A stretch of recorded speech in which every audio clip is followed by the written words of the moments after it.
Hi friends, welcome to గుమగుమలాడే వంటలు. ఈరోజు మనం ఇవి మొలకల కర్రీ చేసుకుందామండి. మొలకలు దీంట్లో 5 రకాలు ఉన్నాయండి. పల్లి, శనగలు, పెసాలు, బఠానీ, కాబోలి శనగలు అన్నీ 3 days ముందు నానబెట్టానండి. వీటిని 1 day నానబెట్టి 2 days వాటర్లోకి వెళ్ళి తీసి క్లాత్లో వేసి ఉంచానండి. వీటిని ఇలా మొలకలు వచ్చేసాయి. ఇప్పుడు వీటిని మనం కర్రీ చేసుకుందామండి. చాలా బాగుంటుంది. ఇలా పచ్చివే తినాలి. కాకపోతే ఏంటంటే పిల్లలకి ఇస్తే వగరుగా వస్తుందని తినరు వాళ్ళు. అందుకోసమని మనం కర్రీ చేసి పెట్టేద్దాం వీటిని పిల్లలకి. చాలా బాగుంటుందండి మొలకలు. చూడండి, మనం మొలకలది కర్రీ చేసుకుందాం అన్నాం కదా. ఇప్పుడు టమాటా, మిర్చి, ఆనియన్ కట్ చేసి పెట్టుకున్నానండి. స్టవ్ ముట్టించాను. ఇప్పుడు దీంట్లో మనం ఆయిల్ వేసానండి. 100 గ్రాములు ఆయిల్ వేసాను. అది హీట్ అవుతుంది. ఇప్పుడు దీంట్లో మనం మసాలా వేసుకుందామండి. లవంగాలు, దాల్చిన చెక్క, ఇలాచి, సాజీరా, అనాస పువ్వు అండి వేసుకుందాం. ఇప్పుడు బిర్యానీ ఆకు, ఇది ఒకటే ఆకు అండి, ఇట్లా చుంచి వేసుకుంటున్నాను.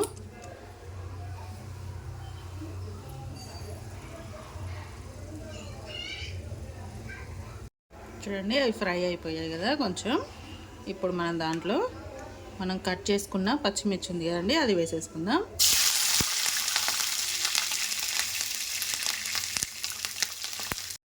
చూడండి, పచ్చిమిర్చి ఫ్రై అయిపోయాయి. ఇప్పుడు దీంట్లో మనం ఆనియన్ వేసుకుందామండి.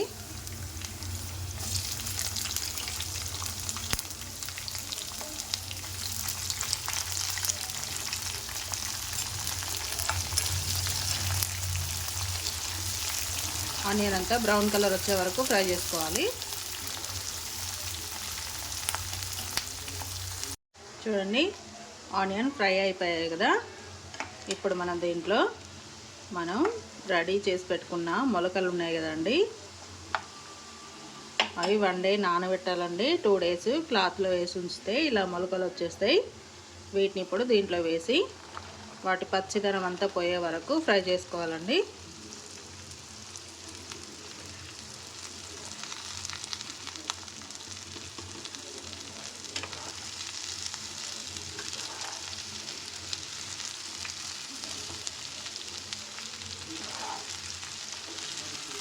ఇవన్నీ మంచిగా ఫ్రై అయ్యేలాగా చేసుకోవాలండి.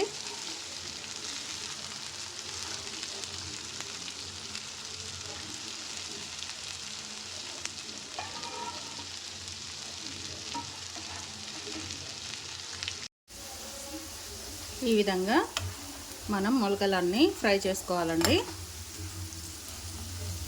ఇలా ఫ్రై అయిపోవాలి. చూడండి,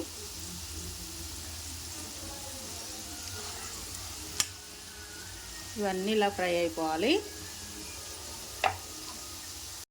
ఇప్పుడు దీంట్లో మనం అల్లం వెల్లుల్లి పేస్ట్ వేసుకుందామండి. 1 స్పూను అల్లం వెల్లుల్లి పేస్ట్ వేసుకుందాం. ఇదంతా దీంట్లో కలిసేలాగా కలిపేసుకోవాలి.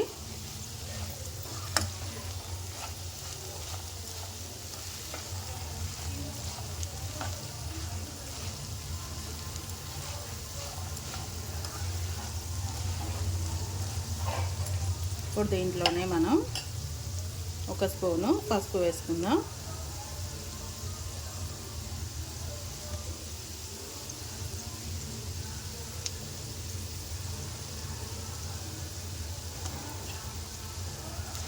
టీ స్పూన్ పసుపు అండి వేసేసుకొని కలిపేసుకోవాలి మొత్తం.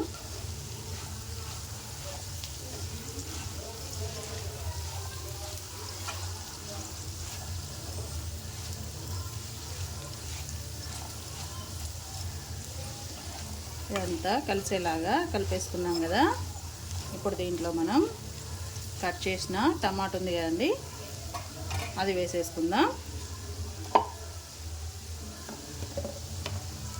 మనం కట్ చేసిన టమాటా వేసేసుకోవాలండి. టమాటా కొంచెం ఎక్కువ పడుతుందండి. అవి మొలకలు 1/4 కిలో అయితే అరకిలో టమాటా పడుతుందండి వాటికి.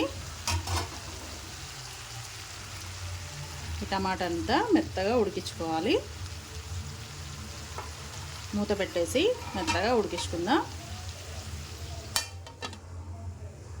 టమాటా కొంచెం మెత్తబడింది కదా, ఇప్పుడు మనం దీంట్లో 1 స్పూన్ సాల్ట్ వేసుకొని ఇంకా మెత్తగా ఉడికించుకుందామండి టమాటాని.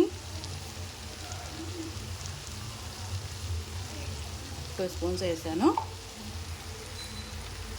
టమాటా కూడా మెత్తగా ఉడికిపోయింది కదా, మనం ఇప్పుడు దీంట్లో కారం వేసేసుకుందామండి. కారపొడి 2 స్పూన్స్ వేస్తున్నానండి. కారం, పచ్చిమిర్చి వేసుకున్నాం కదా మనం, దానికి తగ్గట్టుగా వేసుకోండి. మీరు కారం ఎక్కువ తినాలనుకుంటే ఎక్కువ వేసుకోండి. నేనైతే 2 స్పూన్స్ వేసాను. ఇప్పుడు కారం అంతా దీంట్లో ఒకసారి కలిపేసుకొని ఉడికించుకుందామండి.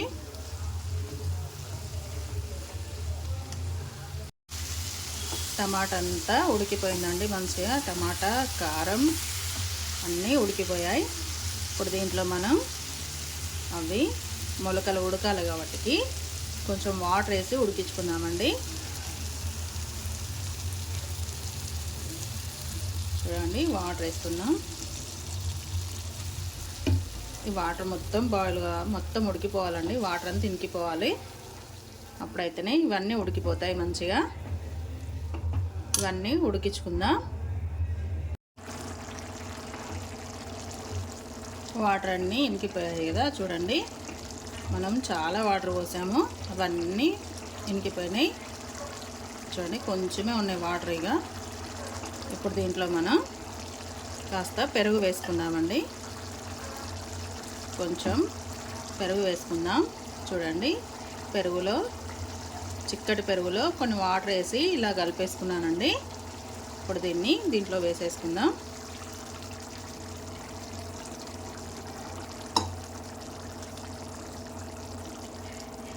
స్టవ్ చిన్నగా పెట్టి ఈ పెరుగు దాంట్లో వేసేసుకొని కలిపేసుకోవాలండి.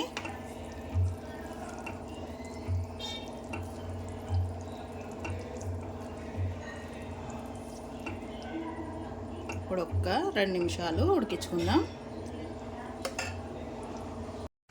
చూడండి, వాటరు, పెరుగు అంతా మన విత్తనాలు మొలకలు ఉన్నాయి కదండి, వాటికి అంతా పట్టేసింది.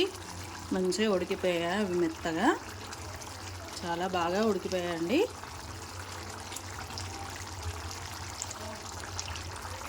చూడండి ఎంత బాగున్నాయో.